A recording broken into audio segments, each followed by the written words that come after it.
दूसरा linear equation लिखना है ऐसा कि जो गिवन लीनियर इक्वेशन है 2x + 3y - 8 = 0, उसके लिए वो ज्योमेट्रिकली जब उसको रिप्रेजेंट करेंगे दोनों इक्वेशन को, तो जो पेयर ऑफ लीनियर इक्वेशन है वो पैरेलल आना चाहिए ग्राफिकली, मतलब इंटरसेक्ट नहीं होना चाहिए और ना ही कोइंसिडेंट होना चाहिए।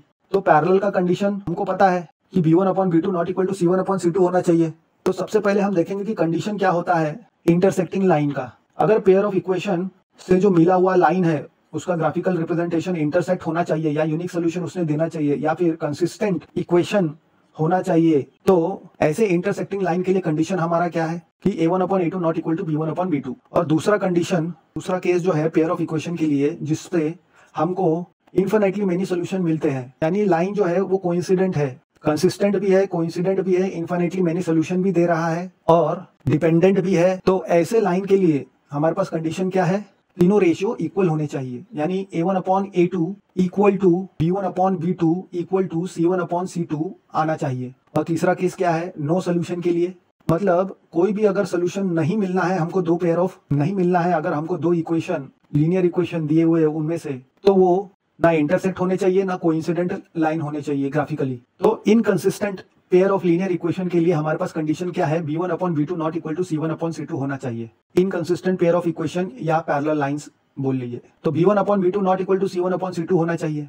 तो हमें कैसा चाहिए, कोई भी सोल्यूशन नहीं मिलना चाहिए, तो उसके लिए हमको थर्ड केस लेना है पैरेलल लाइंस के लिए। तो a1/a2 = b1/b2 ≠ c1/c2 हमको ऐसा रेशियो देने वाला दूसरा linear equation in two variable consider करना है। तो हमको सिर्फ coefficient of y and the constant term, बस इसी पे ध्यान देना है। हमको कोएफिशिएंट ऑफ y ऐसा लेना है कि उनका रेशियो जो भी आएगा should not be equal to the ratio of the constants of the given two linear equation in two variables. तो हमें जो दिया हुआ इक्वेशन है वो क्या है, 2x + 3y - 8 = 0।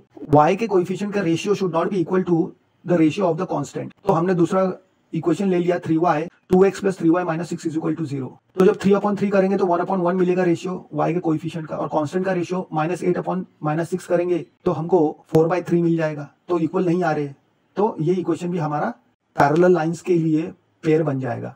तो अब कंपेयर करेंगे इसको standard linear equation in two variables ax + by + c = 0 के साथ, और a1 b1 c1 निकाल लेंगे 2 3 एंड -8 रिस्पेक्टिवली। और दूसरी इक्वेशन को कंसिडर करेंगे, कंपेयरिंग करेंगे जो हमने कंसिडर किया हुआ इक्वेशन है, तो a2 b2 c2 मिल जाएगा 2 3 एंड -6 रिस्पेक्टिवली। तो हमको a1/a2 = 1 मिल रहा है, b1/b2 = 1 मिल रहा है और c1/c2 = 4/3 मिल रहा है, जहां पे b1/b2 is not equal to c1/c2। Hence our equation is correct, considered equation is correct।